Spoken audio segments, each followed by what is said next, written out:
How's Mike LaRocco? Look at that huge rut that he avoided before coming onto our Honda stopwatch to check the interval now. First, a big lead now from Mike LaRocco on Brian Swink. If there's a battle to be had here, it's probably going to be between Brian Swink and this man in third, number 7, Mike Kudrowski. Pontiac over the years has really had some loyal fans. In fact, they used to have 2 races in back-to-back days in the Silver Dome. And they'd fill that place for both nights. I remember getting out of there at probably 12:30 at night. It was during daylight savings where we set the clocks ahead, and we'd race Sunday morning. It was brutal in terms of the physical consequences over the weekend. But you were one of only a few riders, David Bailey, to win back-to-back victories there in Pontiac. I guess the king of Pontiac is Bob Hanna, of course, with 9 wins, and he swept both ends 3 times. Well, Hanna's the king of riding in difficult situations, and that's what Pontiac has always produced. And the other 2 riders that have been able to win both nights, Damon Bradshaw and Rick Johnson. You brought up a name who's practicing and testing again, Damon Bradshaw. Well, I would love to see that. That'd be like Michael Jordan returning to basketball. I'd love to watch Damon ride. He's the guy that'll get in there and mix it up with these guys. And here comes LaRocco, 1:09 for a lap time. It's a lot longer than usual because they go up into the grandstands, adds a little extra time. And I would imagine because of the ruts that we're experiencing in the Suzuki Field Summary, LaRocco and Swink still 1 and 2. Of ESPN Speed World is brought to you by Honda, the winner of the last 7 Supercross championships. Honda, come ride with us.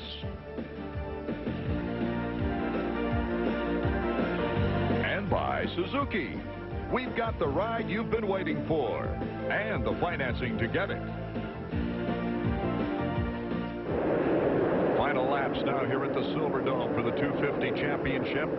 Brian Swink holding his own in second place, while Mike LaRocco has pulled a tremendous lead, and looks like the checkers would be all his unless there's an accident that happens somewhere along the line. But Brian Swink has done very well in keeping his pacing in front of Mike Kudrowski. Number 11, Larry Ward, having his problems throughout the day. You know, David, since San Diego, where he took a second place in a race which he really looked like a factory rider, had it written all over it anyway, Ward has shown the signs of really losing the edge. After hitting the podium in the first 5 races, a 6th, a 5th, a 5th, a 5th, and then he's in double digits here today. What's wrong? Well, I think it's mental. This thing is so much mental. He's proved he has the ability to ride really good and beat all the factory riders, but mentally, if you dip below the standards of what made you so successful in the beginning, then all of a sudden you find yourself settling for something instead of going out and demanding it. And right now, he's protecting something rather than going out and grabbing it. Mike LaRocco on the final lap. Mike LaRocco with a big lead. Brian Swink in second place, number 10. And he's got a pretty good lead on Mike Kudrowski in third place. He's done a good job. I've seen Brian Swink run near the front, and he showed incredible speed. The guy can jump just about anything, but he always makes mistakes. And tonight, mistake-free on a track where everyone's been making mistakes. It's a pretty impressive ride. Our hats off here to Mike LaRocco. This would be his 2nd win of the season. He's only been off the podium twice, a 4th in Orlando and an 8th in Anaheim. And he has been very persistent. And even though he's had a lot of problems, they had to rebuild his bike after 1 heat qualification this year, but he came back to get on the podium that night. I've mentioned before, and I've drawn the comparison between LaRocco and Rick Johnson. They kind of look the same on the motorcycle. Even right there, they kind of look the same. And also, they're fighters, and they never give up. One thing, Rick Johnson, you knew he would never leave you alone. He would never give up. Even if he was way back with no chance of winning, he's still going for it. Sometimes that forces riders into mistakes. And right now, he is knocking on the door for this championship title.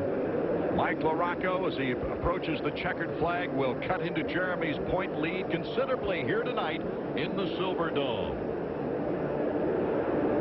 Mike Kudrowski coming across the finish line in third place. Right in front of him was Brian Swink, and a great ride for Brian. Number 10, Swinkster.